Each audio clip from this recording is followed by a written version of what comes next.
Hey guys, it's Nilay with The Verge. I'm here outside of Apple's new iPad event where a lot of things happened, but virtually none of them were actually surprises. Apple started with the Mac. They released Mac OS X Mavericks. Big surprise there is that it's free instead of costing $29 like it usually does. Mavericks has been out for a while. There's really nothing surprising. The big highlight features include Finder tabs, multiple display support. It's a little bit better with memory, and Apple claims it will actually increase your battery life on a notebook. Apple also updated the MacBook Pro with Retina display. The 13-inch model is kind of the big news. It's now just $12.99. Has a much faster Haswell processor with Iris graphics, which would actually let the processor run that beautiful Retina display. And it's a little bit thinner and a little bit lighter than before.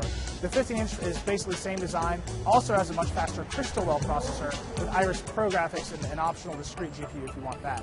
Apple also updated a bunch of its apps. iLife and iWork are all new across the board. They've been redesigned to work better with iOS 7. There's a few new features in the mix. And most importantly, they're free, which is a big strike against Microsoft, which doesn't have a free version of Office on the iPad, and a big strike against Google, which doesn't really have the full featured set of media applications on Android quite yet. Apple also revealed the pricing and availability of the Mac Pro, which they announced at WWDC. The cylindrical, ultra-powerful Pro computer will start at $2,999 and be available in December.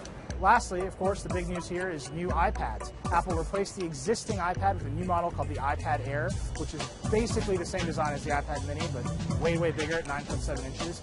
Same Retina display, new A7 processor with the M7 Pro processor inside.